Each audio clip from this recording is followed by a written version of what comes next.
Hello everyone, it's मेके here. तो ठीक तो ना आज की वीडियो में हम लोग डिस्कस करने वाले हैं एक मोस्ट इंपॉर्टेंट जो अनाउंसमेंट फेडरल बोर्ड ने अनाउंस की थी। साले को बम से उड़ा दूंगा एक बार हाथ में आ जा। चल पानी पूरी लगा, पानी पूरी लगा ना।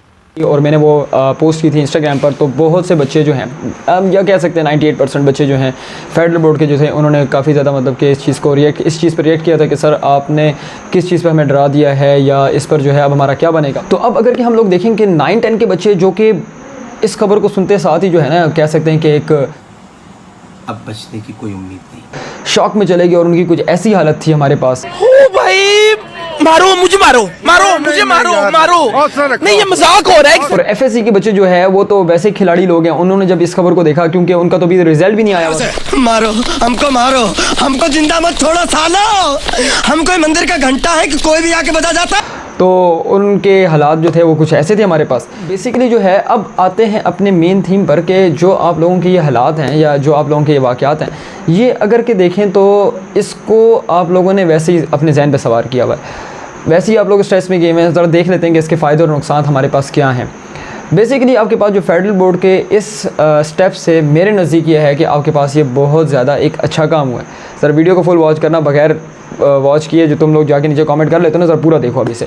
बेसिकली आपके पास जो है ना, आपकी जो एजुकेशन का जो एक लेवल है वो अपलिफ्ट हुआ है, आपका लेवल ऊपर गया है, ठीक है ना।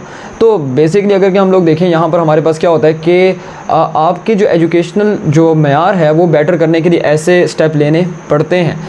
लेट्स से फॉर एग्जांपल मैं आपको जो है एक सिंपल कंपैरिजन करके दिखाता हूँ। हमारे पास ना एक सिस्टम सोसाइटी में हमारे ओ लेवल को और ए लेवल को बड़ा स्टैंडर्ड माना जाता है। ऐसा है या नहीं? हमारे ख़ानदान में कोई मतलब कि कोई ओ लेवल या ए लेवल कर रहा हो तो वो आपके पास जो है ना बड़ा कोई अपने आप को बड़ा सुपीरियर समझता है। जस्ट लाइक फॉर एग्जांपल अगर आप अपने दोस्तों में बैठे हो या अपने किसी कज़न के बैठे हो तो वो कहता है कि bro I did O level bro, मैंने ओ लेवल किया है ब्रो, मेरे पास मैंने ए लेवल पढ़ा हुआ है। हमारा तो एजुकेशनल सिस्टम सारा कॉन्सेप्ट बेस होता है, हमारे तो एग्ज़ाम्स भी कॉन्सेप्ट बेस होते हैं, हमारा लर्निंग सिस्टम ही सारा कॉन्सेप्ट बेस है। तो फेडरल बोर्ड ने वही काम किया कि आपके एजुकेशन सिस्टम को बेटर करने के लिए आपके जो है ये learning outcomes, student learning outcomes जो कि SLO आपके पे बेस्ड है, ये यही चीज़ है कि आपको कहा गया कि भाई आप कोई भी बुक से पढ़ो, आपका बस कॉन्सेप्ट क्लियर होना चाहिए, ठीक है।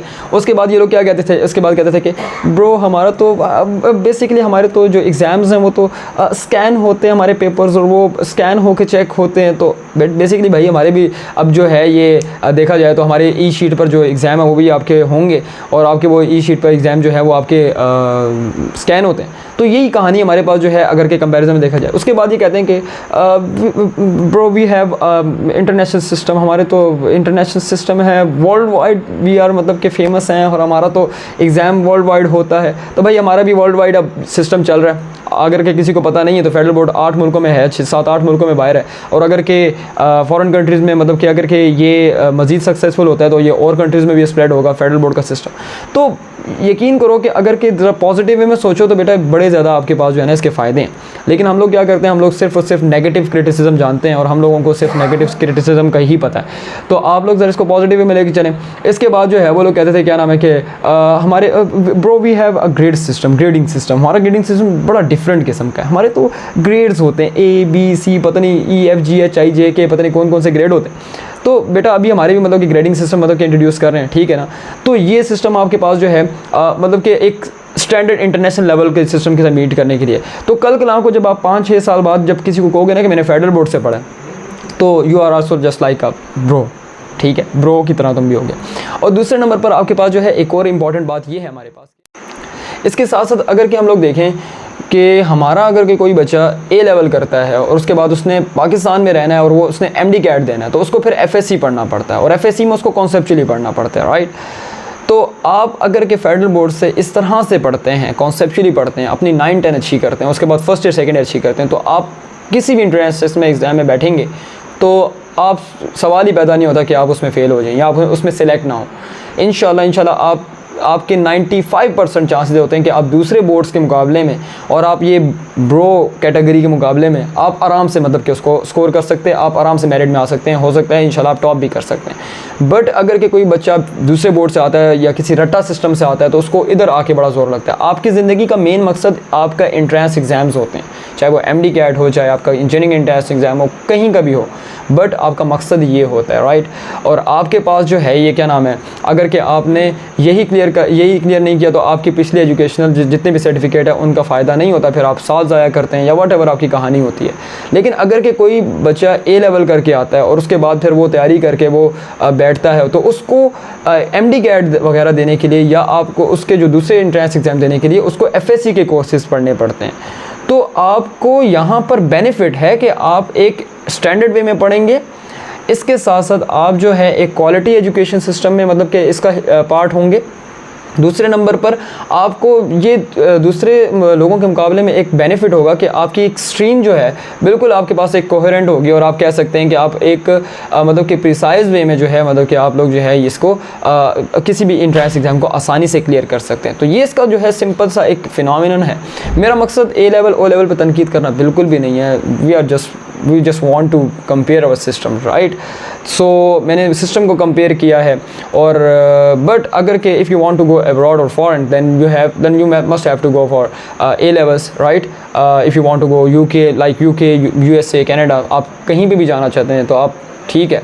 But if you want to live in Pakistan, ठीक है, आप पाकिस्तान में रहना चाहते हैं और अपनी जो अंडर ग्रेजुएट डिग्री है आप पाकिस्तान से परस्यू करना चाहते हैं, पाकिस्तान में एजुकेशन लेना चाहते हैं, तो आपको जो है ये FSC फेडरल बोर्ड से करना अब जो है बहुत ज़्यादा ज़रूरी है। मैं अगर कि मुझसे कोई पूछे कि यार अब आप FSC के लिए किस बोर्ड को रेकमेंड करते हैं, तो मैं स्ट्रांगली रेकमेंड करूँगा फेडरल बोर्ड। अगर कि आप अपना फ्यूचर ब्राइट देखना चाहते हैं तो आप फेडरल बोर्ड की तरफ आ जाएँ।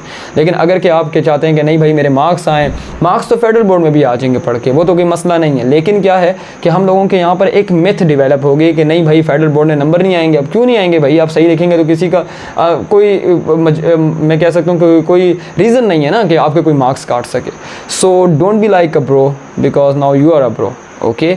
और दूसरे नंबर पर आपके पास जो है ये आपकी जो अपना सिस्टम है ये बेस्ट है, आप जिस सिस्टम में हैं वो बेस्ट है और आप लोगों को ये बेनिफिट होगा आज से कुछ साल बाद जब आप किसी को कहेंगे कि मैंने फेडरल बोर्ड से पढ़ा, तो इंशाल्लाह आपके लिए जो है वो एक काफ़ी ज़्यादा एक पॉजिटिव जो है ना वो एक इमेज होगा and you are just like a bro, okay.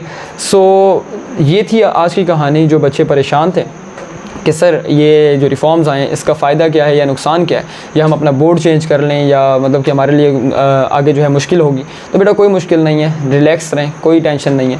इंशाल्लाह नेक्स्ट वीडियो में मैं कोर्स पर डिस्कशन करूँगा कि आपने प्रिपरेशन कैसे करनी है। बट ये जो फर्स्ट वीडियो ये बनाना इसलिए ज़रूरी थी क्योंकि बहुत से बच्चे पैनिक सिचुएशन में थे या स्ट्रेस थे या डिप्रेशन में थे कि अब क्या होगा, हमारे पास पहले रिज़ल्ट ऐसा आया है, ठीक है, कुछ बच्चों का, उसके बाद कुछ बच्चों का रिज़ल्ट आना है और वो इसलिए परेशान है कि अभी रिज़ल्ट आया नहीं है, ऊपर से इन्होंने ऊपर से हमारे लिए दूसरा बम गिरा दिया। तो आई होप कि अब मेरी कुछ बातें सुनने के बाद जो है आपको समझ में आ गया होगा कि आप लोगों ने क्या करना। तो चलिए मिलते हैं अपनी अगली वीडियो में, नेक्स्ट वीडियो में। तब तक के लिए अपना ख्याल रखिएगा, मुझको इजाज़त दीजिए, अल्लाह हाफ़िज़।